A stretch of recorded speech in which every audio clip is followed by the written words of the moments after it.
Jóvenes, entramos al último tramo. Vamos a ver hoy el subdesarrollo. Podríamos decir que, bueno, de alguna manera nos hemos venido refiriendo a la cuestión, diría que desde el principio del curso, y a lo largo del curso, bueno, cuando fuimos viendo los distintos componentes del sistema económico y cómo la actividad económica y cómo se medía y la construcción de indicadores, bueno, fuimos refiriéndonos en general a los países subdesarrollados, en particular a la Argentina en algunos casos o en varios casos. Y podríamos decir que todo eso lo hicimos en términos descriptivos. Uno podría decir, bueno, los países subdesarrollados son aquellos que tienen un PBI per cápita bajo, que tienen una participación de la industria en el PBI también muy bajo. Son países que tienen además de tener un PBI per cápita bajo, tienen una distribución muy desigual de ese PBI, tanto socialmente como regionalmente. Son países que tienen dependencia tecnológica, o sea, no generan tecnología propia, no generan prácticamente tampoco bienes de capital, o sea, tienen que comprarlos. No tienen una amplia formación de sus recursos humanos, de sus trabajadores. Pero bueno, un poco, y naturalmente los países desarrollados son aquellos países que tienen todo al revés de lo que acabo de decir. O sea, son países que tienen un PBI per cápita alto, que la distribución de esa riqueza es más o menos homogénea para el grueso de la población y para las distintas regiones, que tienen desarrollo tecnológico propio, ciencia y tecnología, mano de obra calificada. Bueno, esas serían, digamos, estamos en el plano de la descripción y un poco no, la idea es que avancemos en la explicación, en la causalidad, por qué esto de países subdesarrollados,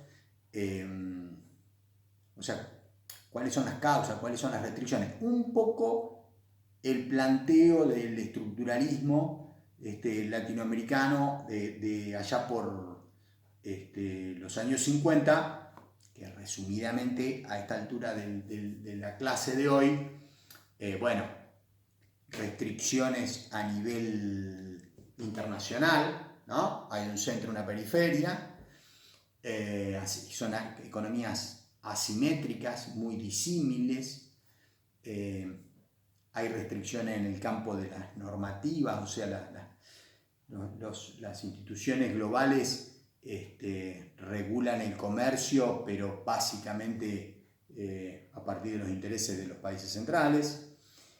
Y como para englobar los problemas a nivel o enmarcarlos dentro de centro-periferia, o sea, las relaciones internacionales. Después, al interior de estos países hay otra serie de restricciones que operan y que impiden. Bueno, ese era un poco el planteo de la teoría estructuralista, y bueno, vamos a profundizar estas cuestiones. O sea, uno podría decir que las explicaciones desde el punto de vista teórico, haciendo una gran simplificación, las podríamos encasillar en quienes tienen una concepción evolucionista de la cuestión, de quienes tienen una visión de que algo hay que hacer para cambiar y modificar las cosas para que eso ocurra. Una primera, al margen de todo esto que acabo de hacer como introducción, una cuestión que tengo que hacer notar es que estamos abordando un tema o un análisis de largo plazo. O sea, cuando nosotros hablamos de desarrollo o de subdesarrollo, estamos hablando de conceptos que tienen significancia en periodos prolongados. Bueno, por eso de alguna manera lo que les he puesto en el pizarrón en la parte de arriba son los periodos que van, después vamos a entrar en cada uno de ellos, pero los periodos que van desde 1800 hasta acá, ¿no? Tenemos hasta el 2020 tenemos 200, un poco más de 200 años, o sea que estamos dentro de una problemática de largo plazo. El desarrollo y el subdesarrollo. Y otra aclaración conceptual que hay que hacer a esta altura es diferenciar entre lo que se conoce como crecimiento económico de lo que se conoce o de lo que interpretamos o conocemos como desarrollo. O sea, el crecimiento económico ocurre, o sea, el indicador clave para... También estamos hablando siempre de largo plazo, ¿no? El crecimiento económico es algo que se analiza en el largo plazo. ¿Un país crece cuándo? Y bueno, hay que mirarlo en el término de 20, 30, 40 años. Y el indicador que mide el crecimiento económico, y les diría que fundamentalmente, me tengo que ir controlando el tiempo, así que van 7 minutos,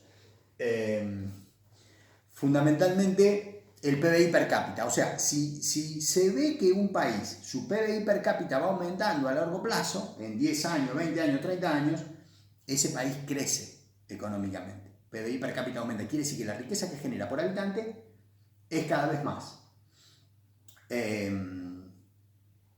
Ahora, puede crecer y no necesariamente desarrollarse, porque el desarrollo es un concepto más amplio, que abarca más cuestiones. Naciones Unidas publica un índice que se llama Índice de Desarrollo Humano para medir esto, en donde engloba entonces indicadores de tipo social, educativo, de ingresos, una serie de consideraciones más generales. O sea, uno podría decir que un país se desarrolla cuando, naturalmente tiene que crecer para desarrollarse, pero se desarrolla cuando amplios sectores de esa sociedad, todas las regiones de ese país, participan de ese crecimiento, se ven beneficiadas por ese crecimiento, reciben parte de ese crecimiento.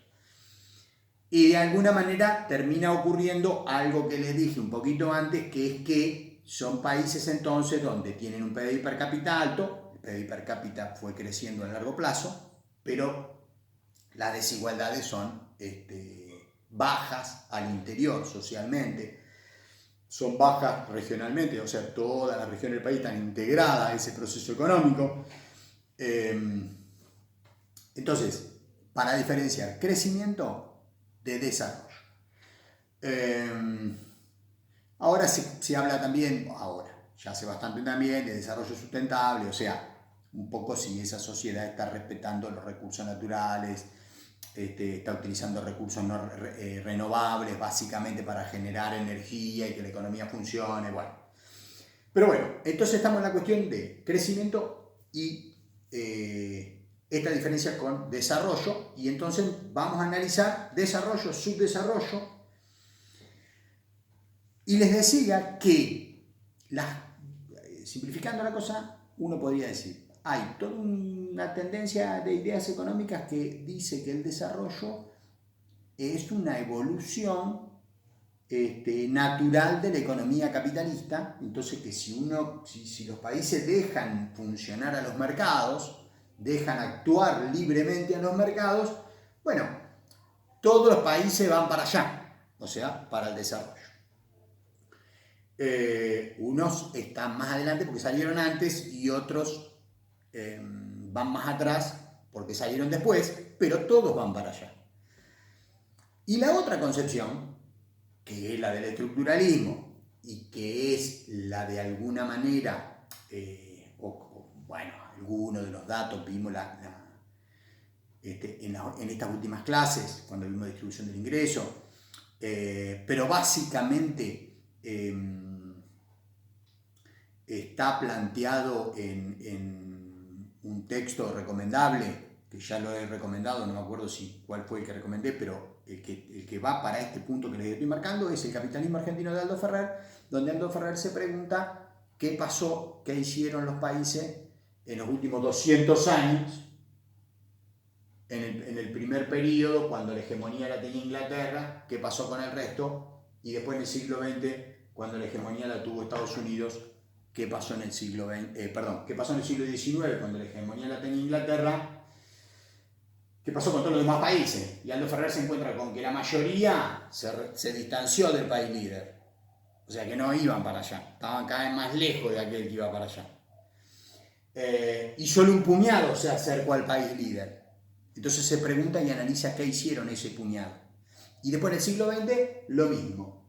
¿La hegemonía de quién? De estos que están acá. ¿Qué pasó con todo el resto? Y un puñado se acercó y el resto, la mayoría abismal, 150 países, se alejó.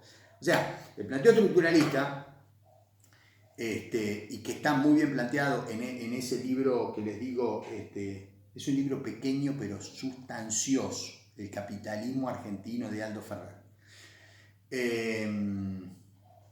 ¿Qué hicieron ese puñado de países en el siglo XIX que logró descontarle ventaja a Inglaterra, acercársele? ¿Qué hicieron en el plano de la política económica, en el plano de la formación de los recursos humanos, en el plano de las ideas? O sea, un compendio de cuestiones. ¿Y qué hicieron ese puñado de países que lograron descontarle ventaja o acercársele, o por lo menos no perder distancia ante la hegemonía norteamericana de acá para acá, en ese periodo? Bueno, un poco nos vamos a ir metiendo en esta cuestión. Entonces la concepción de cambio estructural, de cambio social o cambio estructural, es esta concepción que dice, bueno, si dejamos actuar libremente el mercado, en realidad la distancia que nos sacan los países que están desarrollados es cada vez mayor, las desigualdades son cada vez mayores, entonces, bueno, ellos el cambio tecnológico están allá en la frontera y siguen avanzando y nosotros copiamos, porque la teoría evolucionista dice que, bueno, los que inventan tecnología van adelante, pero los otros que venimos más atrasados, como tenemos la facilidad de copiar, y copiar siempre es más fácil que inventar, bueno, entonces vamos atrás de ellos copiando y vamos para allá. La evidencia empírica del grueso de los países del siglo XX y lo que podemos decir hasta acá, de lo que va del XXI, muestra que la distancia o las distancias son cada vez mayores y que la desigualdad es cada vez mayor, y un poco lo que vimos también en que la desigualdad no solo ahora se ve entre distancia entre países, sino que al interior de los propios países también las diferencias sociales han aumentado. Y no solo eso ha ocurrido en los países subdesarrollados y periféricos, sino que también ha pasado en los países centrales. Pero bueno, entonces, para analizar y entender esta problemática del subdesarrollo, tenemos que retrotraernos a la Revolución Industrial, tenemos que retrotraernos al 1800 y analizar, algo ya hemos dicho, pero analizar ese primer periodo que va del 1800 a 1870, o sea, la hegemonía inglesa. O sea, surge un núcleo dinámico económico en Inglaterra que tiene impacto obviamente directo en la propia isla o en las propias islas de Gran Bretaña. Ese núcleo dinámico económico productivo va haciendo desaparecer a la producción artesanal atrasada anterior, va absorbiendo los trabajadores y la población que estaba involucrada en esas actividades anteriores, y ese proceso de revolución industrial que se inicia en 1780 más o menos, bueno, rápidamente va a ir buscando y va a establecer contacto económico con, ya hemos hablado también, pero bueno, una cosa que merece destacarse es, en Francia también estaba pasando un proceso de irrupción de la revolución industrial, Pero bueno, viene la guerra napoleónica en 1810, 1815, los ingleses derrotan a los franceses y comienza el periodo de hegemonía inglesa que, bueno, es el primer tramo que hemos marcado allá entre 1800 y 1870. Ese proceso económico de Gran Bretaña, esa expansión económica, ese núcleo dinámico de Gran Bretaña, va a establecer vínculos económicos con prácticamente todo el planeta, un poco lo que está graficado con las flechas verdes. En realidad son flechas en el sentido, pero son tres. Por lo menos son tres flujos que hay ahí adentro de cada flecha de esas. O sea, en Gran Bretaña, ¿qué hace? Va a todos lados a comprar ¿qué? Materias primas. Algodón, frutas, trigo, carne, café, bananas, esclavos, arroz, seda, flores, lana. O sea, establece vínculo comercial prácticamente con la totalidad del planeta, compra materias primas que van a Inglaterra, van a Gran Bretaña, y donde se transforman. O sea, la revolución industrial es una esponja que absorbe materias primas de distinto tipo y color, y de todas las regiones, o de casi todas las regiones del mundo, las transforma, y después el flujo comercial que sale de ahí. O sea, estas flechas que están puestas acá son importaciones de Gran Bretaña, y después, transformados esos productos, exportaciones de bienes. Yo le dije que había tres flujos ahí adentro de cada flechita de esas, porque además Inglaterra también se convierte en el principal exportador de capitales, porque para tener infraestructura, comunicaciones y plataforma de exportación de todos esos productos primarios con este destino, había que dotar de infraestructura. Bueno, entonces, qué sé yo, ¿por qué se hicieron los ferrocarriles en Argentina todos así, puestos así? Bueno, radial hacia el puerto, los barcos iban para acá. Bueno, entonces los capitales ingleses invertían en infraestructura. O sea, el contacto de Inglaterra con todas las regiones del mundo eran con el motivo comercial, comprar y vender, dotar de infraestructura, como se lo dije en algún momento, y si no se lo dije, se lo repito ahora, por las buenas o por las malas. Nosotros tenemos experiencia por las buenas y por las buenas. Tenemos experiencia por las malas, vinieron en 1806, 1807, vinieron en 1833, o sea, me estoy olvidando la vuelta de obligado, la fecha, pero bueno, vinieron varias veces. Ahora, no venían acá porque nosotros caíamos bien y todo lo demás. Fueron a todos lados por el mismo motivo, por una cuestión económica. Los gobiernos ingleses habían priorizado su burguesía industrial y comercial, pero su burguesía industrial y comercial, en ese orden, y empezaron a inundar el mundo de sus productos elaborados en aquel momento, y bueno, se interrelacionaban económicamente básicamente con estos tres. Había flujos de personas también, ¿no? Porque, bueno, sacaban esclavos de África. Bueno, se profundiza la globalización a un ritmo fenomenal. Por ahí, si quieren ver los ejemplos de bienes que Inglaterra compra, este mapita lo tienen en la página 314 del texto recomendado, y los flujos de bienes de las distintas regiones en la 318, del sudeste asiático, especies, aceite de palma, caucho, mano de obra. Bueno, de todas las regiones captaban materia prima, transformaban, exportaban y exportaban capitales propios que se radicaban en el resto de distintas regiones del mundo para dar plataforma de exportación. Bueno, hacemos una pequeña pausa y continuamos después de la pausa.